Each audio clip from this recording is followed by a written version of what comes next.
Sorry about that. My time was up again on another video. I guess they're trying to limit how long I stay on or something. I don't know. Maybe time to delete some stuff off the phone.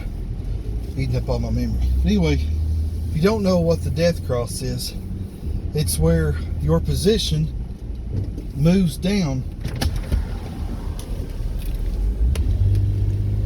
It's where your position moves down across the 50 and the 200 day moving averages. And that's called a death cross.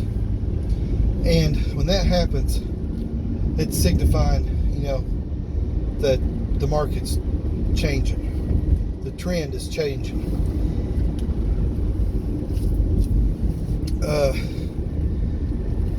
Ideally, if you have a pullback, you want to touch that line and go back up. You don't want to stay on it for a significant amount of time, and you don't want to cross way below it. Excuse me. But that's what we're seeing happening in a lot of positions. And there's a campground nearby, Pickett State Park. But anyway, once that starts happening, once it goes down that far, it's a sign that the whole market sentiment or whatever is changing. And if you ain't careful, you can lose your butt. I'm still up quite a bit though. I'm not up the 500% I was up last year. Right now I'm holding around, around 300% or something like that. So since all this stuff started turning back, I've lost about 200% this year in my stocks. I'm back to break even.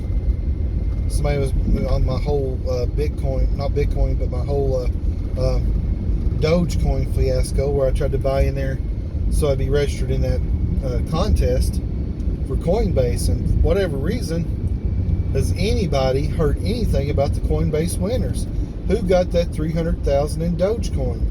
I want to know. I bought Dogecoin because of that, not because of Elon Musk being on Saturday Night Live. I only bought Doge because of that. Because Doge, in my mind, is like the US dollar. They can make as much of it as they want to.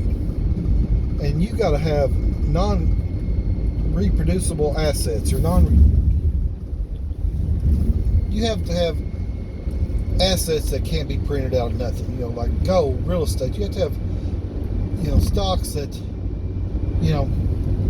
reason why Berkshire is so worth so much money is because they're not constantly splitting stocks. They do have the Class A shares, they have the Class B shares. But every little bit they're not running out and doing a big stock split.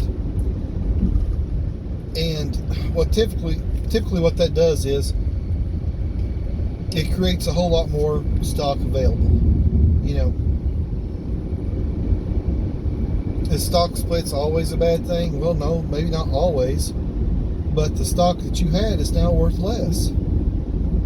The only exception I know to that rule is what happened with Apple stock. Oh my goodness. Apple stock, it just went phenomenal.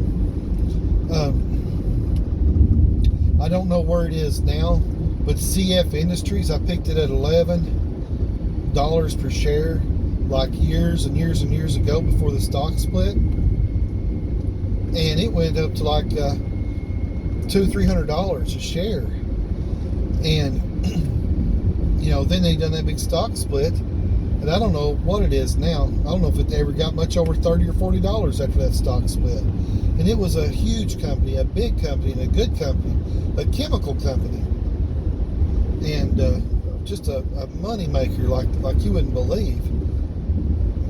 And I don't know, they about killed the stock with that stock split when they did it. But I I sold it a long time ago. But anyway, it was a great company at one time. Now, I'm sure it's still a great company, but you know, they diluted the shares. That's what happens with Doge. They can dilute the shares anytime they want. They dilute the coin by making more of it. That's what makes Bitcoin so valuable. You know, you have the halving every 4 years. You know, they take half of them away every 4 years. So, you know, there's only going to be so many Bitcoin ever out there on the market. And that's going to make it increase in value. Now, am I a fan of Bitcoin because it is traceable? Whoa. It is time to buy a new piece of equipment here, guys. But anyway,